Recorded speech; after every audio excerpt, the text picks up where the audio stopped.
पिता को बेटों ने वृद्धाश्रम भेज दिया। खाटू श्याम बाबा ने उसी की किस्मत बदल दी। राजस्थान के एक छोटे से शहर में रामदास नाम के एक बुजुर्ग रहते थे। उनकी उम्र लगभग 70 साल थी। जीवन भर उन्होंने मेहनत करके अपने 2 बेटों को पढ़ाया लिखाया, घर बनाया, हर सुख देने की कोशिश की। लेकिन समय बदलते देर नहीं लगती।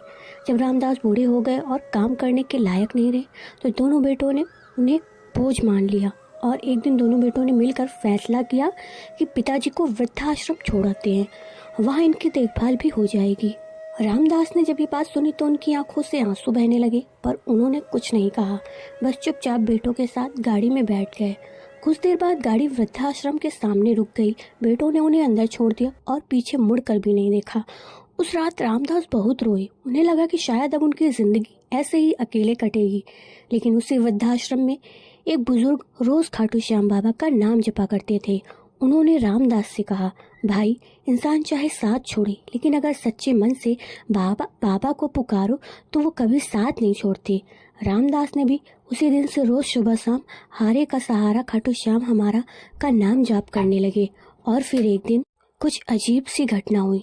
एक दिन अमीर व्यापारी वृद्धाश्रम आया। वो अपने पिता की याद में यहाँ सेवा करने आया था। जब उसकी नज़र रामदास पर पड़ी तो वो अचानक चौंक गया। उसने कहा, आपका नाम रामदास है क्या? रामदास ने हैरानी से कहा, हाँ बेटा।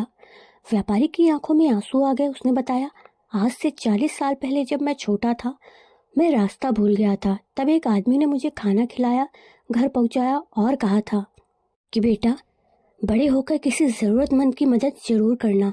वो आदमी आप ही थे। व्यापारी ने रामदास के पैर पकड़ लिए।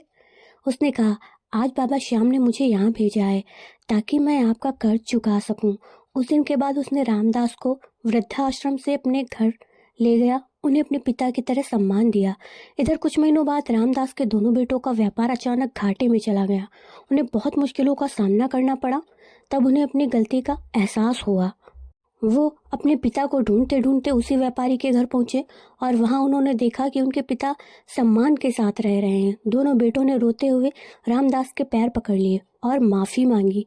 रामदास ने उन्हें माफ़ कर दिया। तब उस व्यापारी ने कहा, ये सब खाटू श्याम बाबा की लीला है, जो दूसरों को सहारा देते हैं और उनका सहारा बनता है, बाबा उसका सहारा बन जाते ही हैं। और उस दिन से रामदास को समझ आ गया, सच्चे मन से बाबा को याद करो तो वो कभी अपने भक्त को अकेला नहीं छोड़ते। दोस्तों, आप सभी को ये कहानी कैसी लगी कमेंट में जय श्री श्याम लिखकर ज़रूर बताइएगा। मिलते हैं नेक्स्ट वीडियो में। जय श्री श्याम।